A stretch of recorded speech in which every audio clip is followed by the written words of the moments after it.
It's time for WrestleShoot. The beast comes out in the dead of night. WrestleShoot eats a Tuesday night. Rob and Chris don't pull the punches, bitch. WrestleShoot. Breaking it down, WrestleShoot. Telling the facts, WrestleShoot. Stories on the road, WrestleShoot. That's my partner's podcast. No party ever escapes their sight. Coming at you live every Tuesday night. Hey, WrestleShoot. Anti-social network, WrestleShoot. Sticky and hot, WrestleShoot. Sometimes act like jerks, WrestleShoot. Always bringing on the guts.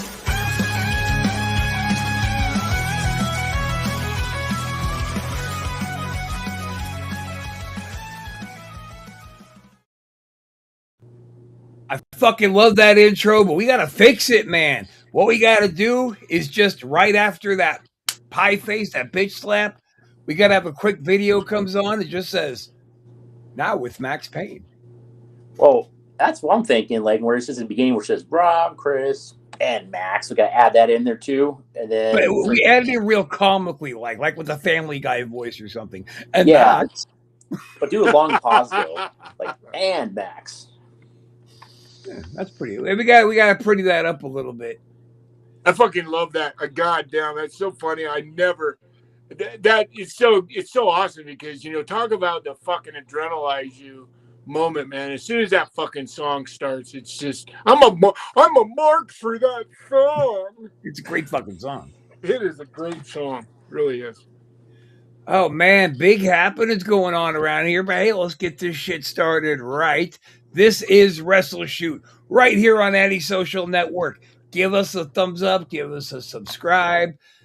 Just jerk off on the keyboard, whatever it takes. You can find us right here. ASN for life, baby, just like the NWO for life. Right. Give us a sub, give us a follow. We got some pretty big shits happening around here, right, Chris? I mean, we just launched last week. We just launched Just Saying with Tango Kilo. She's doing her show. That's pretty fucking hot. And look, WrestleShoot's rolling with steam. Ghosted is doing great. We got so many awesome shows, but we got something ultra awesome happening. Oh, the anticipation. Oh, man, I know. I can't stand. We gotta wait, but we gotta wait. We gotta wait. But Sorry. Joining the antisocial network is none other than Max. Who we got?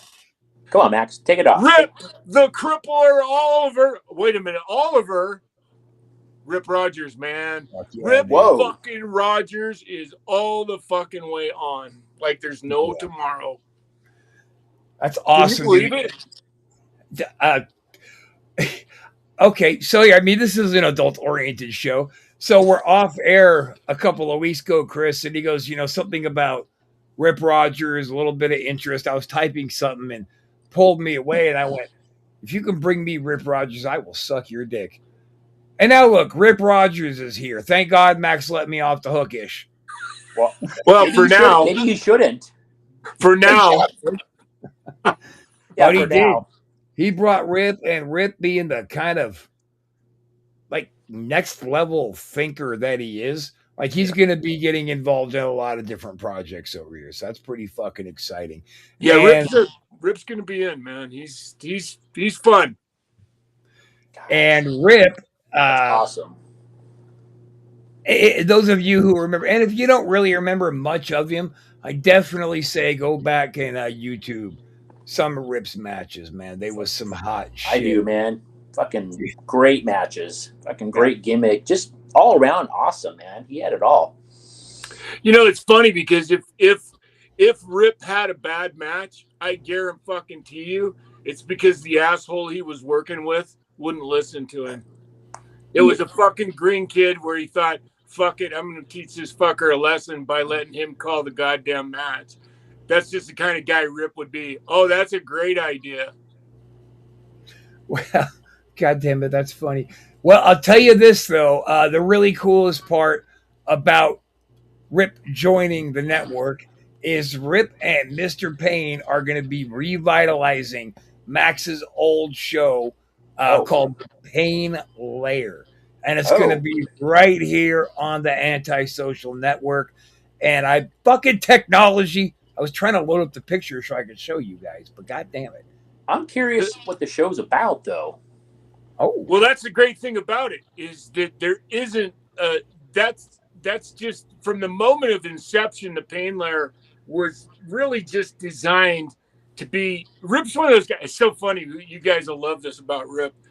He comes to the fucking table. His notes, like he like went to Kentucky Fried Chicken and got a whole bunch of fucking paper plates, and so his notes are on the back of, Kentucky Fried Chicken's paper plates because, and then That's he went to awesome. Boston. Then, like last week, he went to fucking Boston fucking Garden or whatever it's called. And, the Boston Ham Company, and they had paper plates. So he got 3 extra paper plates there. And, so any place he goes that he can get a paper plate, Panda Express, he's got Panda Express. He writes his shit on the back of a paper plate. And that's what's so funny about Rip. They're really, Chris, when you get to know Rip and you see who he is, it's funny. And I'm the same way. I'll write 2 or 3 things down, but we'll just come on and we'll just go. And it's a lot like this show. We don't really have predetermined. I mean, we have generally an outline of something maybe, Yeah. but there's a lot of times, Chris, we just fucking turn the cameras on and say go, and Rip's the same kind of guy, man. And Rip's so, Organic. I've been around the world a lot, but Rip's he's even further. It's really a shame. Rip's that guy who that's why he and I have a lot in common. Is Rip's that guy that he's a fucking amazing talent who never got that big push. And by like the WWF, they Sure. were all so afraid of him because he's not somebody to fuck around with. He speaks his mind. He doesn't pull any punches. He's, if he thinks Flair's a piece of shit at the moment, he'll tell you. If fucking somebody does something, live that he thinks is fucking stupid, he'll say it. And as a result of that, it's always, and that's why I love him, because he doesn't sacrifice his integrity to kiss somebody's ass or suck somebody's dick because he knows it will get him from point A to point B. He's never been like that. And one of my favorite stories of him is when I went to the WWF. He and I were actually, it was when, forgive me, it was when I was getting ready to go to the WCW, and we just talked to Bill Watts. We were in Bremen, Germany. We're sitting in a fucking little, huh? No, Bill Watts. Ugh. Yeah, it was Bill Watts. So, but he gave me my first job. So I can't, even though I met him once, he gave me a job and I never talked to him a fucking again. But he gave me my job in WCW, and it was because of Rip. And so we just, to talk to him on the phone, we had to walk this. So imagine we're sitting in like a 19-foot camping trailer. That's where we lived, just outside the building where we'd wrestled in for 25 days. You wrestle in the same building every night. And Rip and I would, we'd go to work. And when we get done with work, we'd sit in our fucking trailer and let whatever riffraff showed up. My trailer was kind of the hot spot. We'd smoke hash and drink Coca-Colas and fucking watch this tape of MTV that I had because you couldn't get it. It wasn't like today where you could fucking stream anything. I had one 8-hour tape of MTV that we played over and over again. And luckily it caught Smells Like Teen Spirit on it when the fucking actual big change in music happened. But Rip and I were sitting there and Bill Watts just said, okay, come to Atlanta in February as soon as you get back from Germany. So we're sitting there talking and I said to Rip, I said, dude, so, just what if, because he's really funny about, Pat Patterson for some reason. Yeah. So I said to him, I said, so dude, what if I get fucking, I make it there, dude, I'm going to go to them and fucking say, hey, you got to give Rip a try. You got to give him a shot. I said, so what are you going to do? So let's imagine for a second, put yourself in a fantasy situation, Rip. So now you're on the fucking airplane, you fly to fucking New York. Vince is fucking there, Pat's there, Rene Goulet, whoever else, you meet them all, and then fucking Pat pulls you aside, and Pat says to you, Rip, I've always been your fan, man. You're gorgeous. You look great in pink tights, Rip. And he reaches out and he touches your leg, and Rip goes, that's it, fuck it, I'm done, no, it's over, I'm not going to New York, fucking, I'm never gonna get a job in New York. I said, come on, Rip. Well, yeah, let me show you these, Chris. I don't know if you've seen these yet. Wow. Here's a little bumper I've been putting out about Rip coming over to the network. Yeah. But this right here symbolizes the pain layer. Oh, it's so fucking great. That's pretty cool. Dude, that's badass, brother. I can't wait for that show. Yeah, it's going to be fun. And Chris, this is what, that's the great thing. This is a moment, you can come, obviously you can come on all the time and be a guest. Rob's going to be there all the time because he's going to be producing. So, this is one of those moments where, yeah, I mean, it's intended to be, just eventually, my goal would be to get to the point where I actually built a studio. And one of the things I was telling Rob is I always wanted to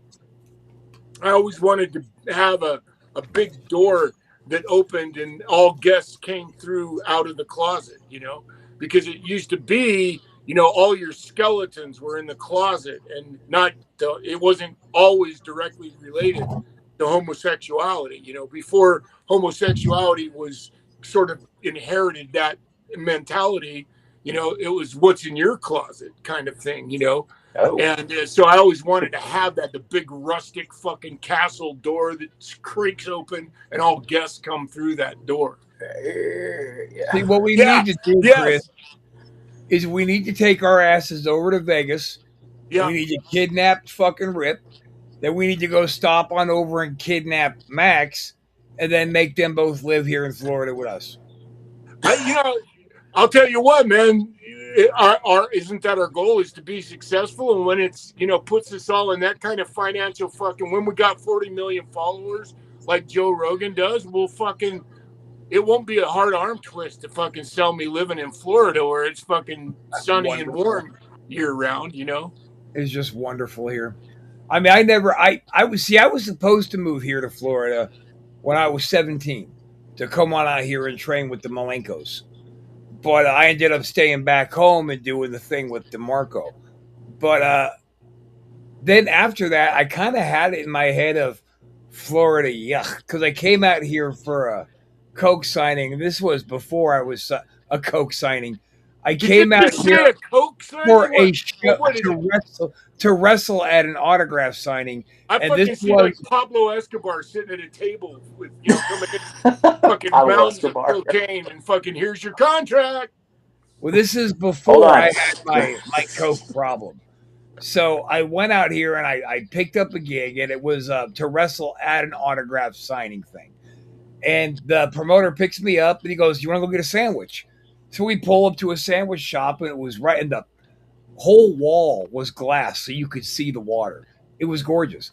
But where I sat down, I saw these two beautiful bitches in bikinis who right off the bat looked around, pulled out a vial, and was doing key bumps right in front of me in this sandwich shop. So I kind of put a bad taste in my mouth about Florida for a while. I don't know why, because I ended up becoming such a monster fucking cokehead. But now that I'm actually living here, I wish I came here when I was 17. Yeah. I remember when the WCW started doing their fucking stint at Disneyland. Yeah. And, yeah. God, that's one of those memories that you can just not forget, And Why the hell would you oh my want God, to? this one day I was so lucky. Fucking Nick Patrick saved my life. I almost OD'd on the bathroom floor of the fucking studio, the Disney studio we were performing Damn. in. Nick fucking saved my ass and fucking pumped me full of coffee and got me off the floor. But I'd done way too many fucking painkillers and was trying to fucking get myself back. And I couldn't get up, man. I was gone. Nick saved me. And every time I ever think about how much I love Disney, I always humble myself by going, yeah, you stupid motherfucker. You almost died on the floor. You know, I could fucking taste the tile I was laying on, for Christ's sake. So did you Damn. guys all get to go run around the park when you weren't shooting? No, but they gave us some perks. Like I think we got like a 5% discount on the. I don't remember. It was better than 5%. that. Gee, No. thanks. Yeah, Bring a chair, yeah. swat Yeah, him in it the was- face. It was better than that. I don't remember what it was, but they did something for us because they wanted us. You know, I mean, think about it. You're doing a show from Disney You World. want the guys on TV having fun in your park. Oh, Was you that their want Saturday fucking- night show? This was yeah, wasn't it Saturday night? I don't Yeah. remember. I do That should not be Saturday remember. night or something. Yeah, it was like the Saturday night show that they went. That was one of Bischoff's miraculous things is he'd signed this deal with Disney, and you know, of course, Ted Turner was fucking happier than a pig and shit about that. So you know, now we are at Disney, and I'll never forget. You want to hear a quick story? I'll make it really quick. A quick story about Disney is fucking, and the Nasty Boys led this charge. They are such Shocker. nasty fuckers Yeah, right. in a dressing room, right? They would fucking tear dressing rooms. Like, you know, it's like really, they treated the dressing rooms like all the legends you hear, like fucking Van Halen destroying the whole floor of a hotel. Right. That's Knobs and Sags were always the leaders. Fucking, they would turn trash cans upside down full of fucking shit and fucking put tape on door. I mean, they just What were the fucking fuck? nasty fuckers, man. They were truly How the did nasty Porter boys. like them so much? And so Who? fucking Ole Porter. was Oh. now running the company. This is before Eric had completely taken over. Ole was still running the company. And he came to the dressing room one day and he said, you know, God damn it, y'all motherfuckers are in Disneyland. And I'm getting complaints from the fucking management of Disneyland that the fucking dressing rooms after we leave are worse than any fucking pig pen that they've ever cleaned. That they Jesus can't even Christ. believe the atrocities of these fucking dressing rooms. And Ole's going off, and fucking all of a sudden, just imagine Knobs fucking standing in the back, raises his hand, going, Ole, Ole, Ole, hey, Ole. And finally, Ole goes, fuck what, Brian, what? And fucking Brian goes, well, why don't we just hire somebody to clean it up after we're done? And fucking Ole went nuts.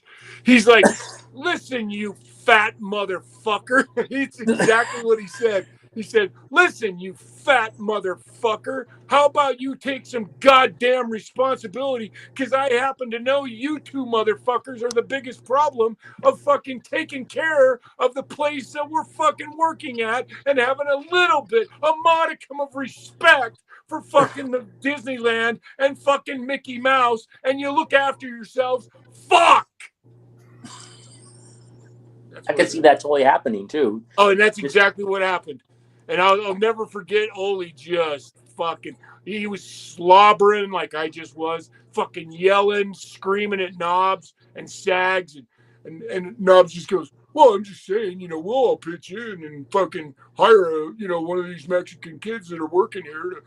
Ole went, shut the fuck up, Knobs. Okay, just shut the fuck up and grow the fuck up and look after yourself and clean up your fucking little goddamn trash area on your way out the fucking door. Could you? Damn. I That's guess what- that they were lucky that it was Anderson and not Orndorff having that conversation, because Orndorff would have just gone over there and kicked the shit out of him.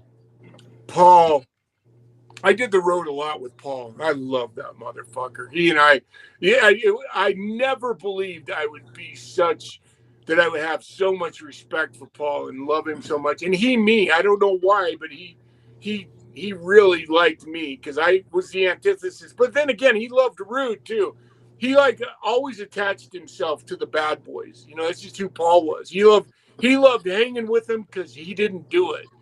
So he always found the fucking craziest motherfuckers to hang with. I think his his catharsis to hang out with the nastiest fucks and in the end, Rude, like, he was such an amazing guy, and Orndorff would hang out with his, I just loved him. Fucking Paul would have, he did not like the Nasty Boys. And every time you would say their name, he'd go, he'd fucking roll his eyes. That's just who he was. But he was an amazing cat. Didn't you? Did you also go ahead, Mark? I was real quick. I remember there's this fat nobody who I'm not going to say his fucking name and give him any heat. Do I know him? You might have heard of him. Anyway, this guy was just a big old pathetic piece of nobody's shit who sent his god awful fucking video over to WCW. Somehow got a hold of Orndorff's phone number and would call Orndorff every day trying to get a job. So I happened to be there on the couch one day when Orndorff finally answered the phone and said, "Listen, kid, I've watched your tape. I shared your tape around. We all had a good laugh at it, and it made us all a little bit sad that anybody actually put their life in your hands. You're garbage. You have no place in this fucking business. If you call this number again, the next time I'm in Sacramento, I will find your house and I will break both your fucking arms." And I got to listen to that, and I'm like, dude, Orndorff's the man. The only thing is so funny because the old timers had this great old saying that I can't believe Paul didn't say to him, because Paul knew this statement. He says, "Listen, kid, I got some great advice for you. I watched your tape. You suck ass. Do yourself a favor. Take 2 weeks off and then quit." Oh, God. Orndorff was great. Wow. How did you know him, Rob? Paul? Yeah. I didn't. I was just present on that time where this guy called him and finally got him on the phone. It was on speaker. And I listened to Orndorff. How did you end up at his house? I wasn't at Orndorff's house. I was at the house of the fat, worthless loser trying to get a job. You heard the conversation. I thought you were like sitting there with Orndorff when he fucking said this. No, he had him on speaker, and he was just frozen as Paul was eviscerating him. He didn't take it off speaker. He didn't do nothing. He's just. Yeah, what are you gonna do at that point, right? I was like, man, and I told him I want to meet him someday. I want to give him my tape. I'll bet you he hires me. Orndorff would have liked you because, like I said, he liked the fucking. You would never in a million years believe that he would, like I said, he and I got along. And it was partly because of Rude. Rude's the one that actually said to Orndorff, "You got to meet Payne," because he's fucking one of us. And, so then we ended up hanging together. And then I ended up doing the road with those two. It's so funny because, in Lawler's territory, they would try to fucking fine you if you were a heel and you rode with the baby to a town, right? Damn. And I ended up riding with Rude and fucking Orndorff. Luckily at the time I was still a heel, but I ended up riding with Rude and Orndorff a lot, and they were classic, man. You guys ever use Casanova's Luchador mask trick? When we were working opposite, we still always went to the shows together. Kayfabe be damned. But when we were pulling in, if we were working opposite, somebody would just pop on a lucha mask and Or we just get mask. yeah. No, I never We have one used with that. us in our bags. Yeah. It's pretty tough though when you're built like me to fucking pull on a luchador mask and get away with like as soon as I did, everybody get out. You know, I guarantee you they would go, "Oh fuck, Max, come on, we all know it's you." Do you Yeah, you remember can't hide, man. before the Nickelback gig in Modesto, we didn't bring a match and you made me get down onto the fucking floor so nobody saw us driving in. You remember that? Oh yeah, yeah. He's like, Get no, down, get dude. down. Get down. I'm like, are you really? Fuck. Look at all the people. Get down. All right, fuck. We was carrying around Brickhouse with us, and because he was the heel. Gary and I, Gary Young, were driving down the road, and Brick goes, "Hey man, y'all motherfuckers, I need to ride to the next town." I loved Brickhouse Brown, man. He was the shit, and I was always sad because if he would have fucking lived, he would have finally got a push because that motherfucker could work his ass off, and so. And so we fucking figured out what we would do is we'd drive to the town when he was riding with us and we'd find out where the back door was and then we'd pull a couple of blocks away and drop him off and he would walk to the back door of the building so they wouldn't see him pull in with us because they would try to find us. And you know why they couldn't find us? Because my check was $180 fucking dollars. What are you gonna find? How much are you gonna take away from me when I barely? That was a week. I have stubs still. $180 a week, and we were traveling fucking 3,000 miles in that fucking week. Damn. I don't know how I look back at it. I don't know how the fuck I did it. I honestly Gosh. my average paycheck when I was in Memphis was $215 a week. Wow. Yeah. Hey, you want to be a star, huh, kid? That's shit. I mean, I know back then it might be a little bit more, but still, back then it's probably still not enough. Oh, it was fucking horrible, man. And the only way you could do it was, you put as many people as you could in a car. You put as many people as you could in the cheapest fucking rat-infested hotel room you possibly could. You ate a lot of fucking buffets and found out, like right by our house on Dickerson Road in Nashville, there was a fucking great Ramada Inn had a buffet, and the fucking cook, this beautiful heavy-set black woman, loved us. And every time I'd go there, she'd hand me a fucking box of fucking her deep fried chicken and send me on my way with it. Oh, it was fucking heaven. You find that kind of shit, when you live by necessity, you find that kind of shit, That's awesome, man. Chris, I have an answer to your question to what you said. So, Sorry. Which one? To the money thing, the conversion. So it looks like if he was doing the same thing today at the same $180 a week, today would only be worth $455 a week to drive 3,000 miles and wrestle overnight. Wow, that's awesome, Rob. Damn, that's a difference. And I just kind of give everybody a real open eyes of the value. You ain't putting nothing in the bank at $450 a week. Plus, just think about that. That's 1 week would be a car payment. That would mean, think about that, $450 a week. That means $1,700, $1,800 a month. And you've got to try and rent a house. It's like poverty level. Huh? It's like poverty level. Yeah, you've got to figure out how to fucking have a home base. Well, we lived at the Congress Inn on Dickerson Road that I think was $110 a week. And I split it because my roommate was Gary Young.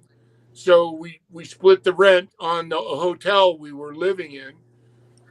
And it was fucking tough, dude. And that's where, we've talked about this before. That's where rats come in. That's where at that time, if you didn't have girls that took care of you, you couldn't survive, And so luckily the behind the scenes girls would, they'd attach themselves to you because they felt sorry as fuck for you, on top of the fact that they really wanted to have a relationship with you. because you were a wrestler, and that's how you got through it all. I mean, you figured out how to find every little nook and cranny you could to try and save money and go down the road with somebody, like I said, and have, people that gave you food and all that shit. That's what you did. Damn. Yeah, that's basically survival right there. It's all it was.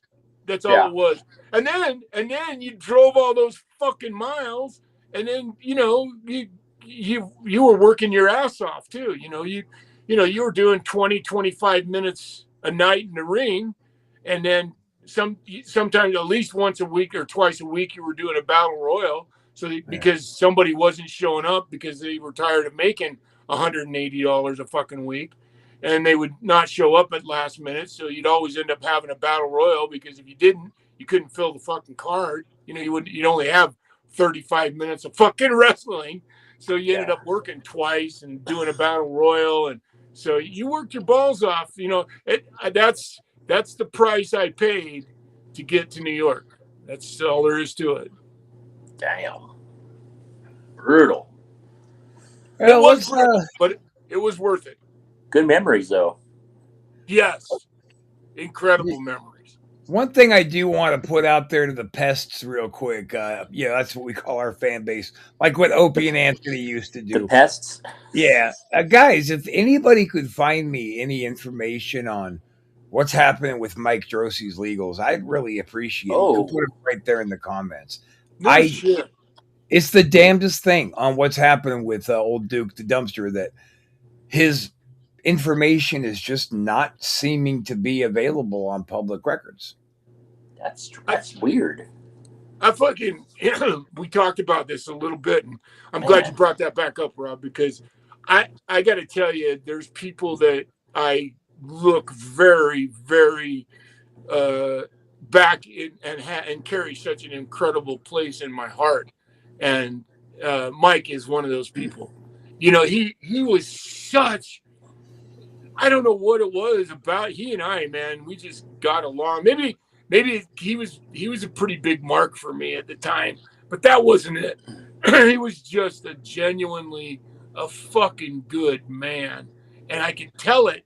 And so when you started telling me the story about him, I was flabbergasted, because I've never met a guy who so quickly gave you access to his personality and gave you access to who he was, man. He just was that guy that I did the road with him several times, and it was just all I can think about is how fucking great it was, And so when you hear that about somebody like him, but then again, I say that about Tammy Finch too. So it's probably not fair, because she was Rob's favorite. Huh? That was Rob's favorite. She was really good. I know Rob. Don't light my fuse. Don't do it. She was so good to me, Rob. I'm sorry, man. Tammy, I don't know why either, because I'd be the perfect fucking ugly fat fucker. Maybe that's why she liked me, is because she was, I never tried to hit on her. I didn't give a fuck about any of that shit. Her and Chris carried me around when I was really sick for 3 or 4 days and just looked after me.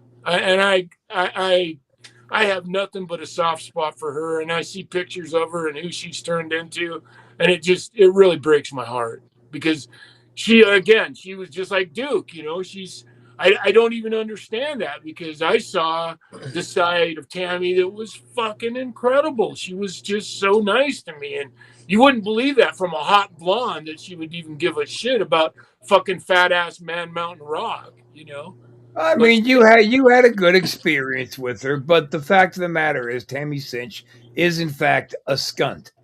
You know what that means? That's a stupid cunt. Mike, I think it's a waste of talent. I think she was talented. It is. It's a shame. It's a fucking shame that that's why every time you look at somebody, just like Duke, man. What the fuck, dude? What the fuck talent did Tammy Cinch have?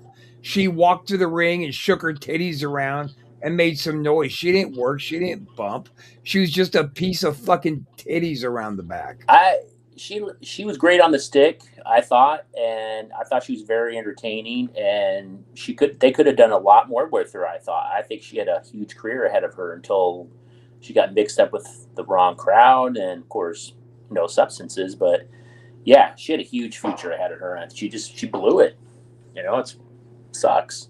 I think she's another victim. I got to be honest with you. I think she's another victim of the fucking click fucking mess.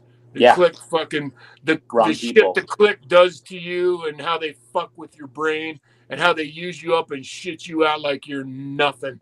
And I think she's another one of those people who is the fucking shite debris discard of the click.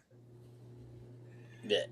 Well, she made personal choices. It's her personal choice, though. She went down that road. Oh no! Of course, it's her choice, no doubt about it. But yeah, some people just can't handle that shit, and they fucking fall apart at the seams. And she's obviously one of those people that just, just like China, and fucking, another one of those people that just it fucking took a fucking heavy toll, and she paid a heavy price, and it's all her fault. But she killed somebody. Fuck her. Yeah. Well, exactly. That's hard to argue with right there. Yeah, she took somebody's life. You can't argue with it. But going back to Mike, I kind of keep feeling like I want to call him or I want to send him over a text. But then he's brother, call but him. I think his attitude is going to be, I don't want what we talk about to end up on WrestleShoot, because he's been on this show like 10 times, like a lot. It's been a lot. Have any impact, but throw my name in, Rob. Tell him that Max really wants to see you and say hi, because I love the motherfucker. I have nothing but fond memories of him. Nothing. Oh, I wouldn't have him on the show right now. Well, if you decide to, if you want to fucking hook him up with me and give him my phone number and whatever, I would love to talk to fucking Mike. I would love to talk to him. I'll send him a text and just say, hi, how are you? It's me, Chris. We're wondering about you. Max is on WrestleShoot now. We were all just wondering how you're doing. Thing is, I wouldn't have him on the show, not only because I wouldn't want anything on the show to negatively impact his case. Absolutely. So that's fine.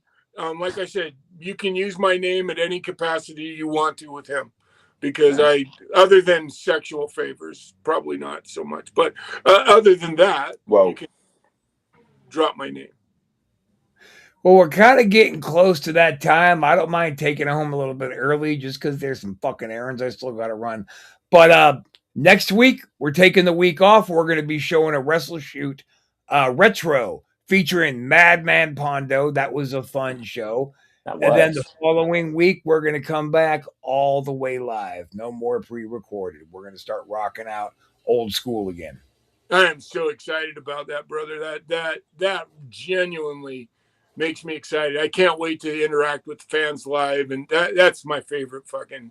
I love that. So I'm so excited about that. And then we'll be that much closer by then. Hopefully, I'll be fast on my recovery from my trip to the top of Everest again. And, we'll hopefully by then we'll have some plans and maybe some dates in place on when the crazy motherfucker is going to join the Pain Lair, and maybe the debut of the Pain Lair. And speaking of some crazy motherfuckers, you still got to get Mr. Patrick to come on the show. I will. Yes. That'll be my next one. And I'm pretty sure I can get him to do it. I hope so. We'll see. Hell yeah. All right, Chris, you got anything in closing, my friend? No, I'm looking forward to the Pain Lair. Hopefully that in a few weeks. And of course, the Rip Rogers announcement. That's awesome. So there's like a lot of great things coming up. Holy shit. One just last real quick thing. Now that you brought up what's the Pain Lair, as it develops, I'm in the process of, I've got everything collected, and in the very near future, Rob, we've talked about this, Chris, if I haven't talked about this with you, is I'm going to actually build the Pain Lair. And we did talk about this a little bit yesterday, where I'm going to do shorts called From the Bench and Fix Things. And then the Pain Lair is actually going to be my studio with all of the fucking crazy shit coming from it. And I'll have my guitars in there. I'll play, then I can start playing the guitar again live. And once I get my studio built, it's going to be a whole different world for me. On top of the fact, I love the idea. I have a mixer, so I can include my own sound effects in it, and which I love to do. So awesome. All of those things that would go along with running a studio and musical production. And we also can't forget awesome how ASN Sports is going to become a more frequent thing, featuring these two muttonheads right here. Yep. And we'll want to have Rip on for that as much as possible too, Chris, because Rip's more the better. He's a sports genius. I can't wait for this network to experience the genius of Rip Rogers in terms of his sport knowledge. He's a savant. He really is. And I keep bragging about him, and then he's going to come on. He's going to blow all your fucking minds, and you're going to go, God damn, Max tried to tell us how fucking much he knows about sports. And then you'll see for yourself. He's a fucking crazy motherfucker when it comes to sports legends. Is he in football? Does he know football? Mostly basketball. We were walking through Bremen, fucking Germany one day, and this big black kid walks by us and he goes, "Hey, Bob Higgins, you played for Indiana in 1998." I'm like, "What the fuck?" We're literally walking through downtown Bremen, Germany, sees this black kid and goes, "Hey, I know you. You played for the University of Indiana. You're recited all of his stats to him, knew where he'd gone. What are you doing here?" It was fucking awesome. That's the kind of guy Rip is. He really is. Damn. I don't know if he knows football, but I'll be shocked. He'll at least know Indiana football. Is that where he lives? Yeah, he was born and raised in a little town called Seymour, Indiana. He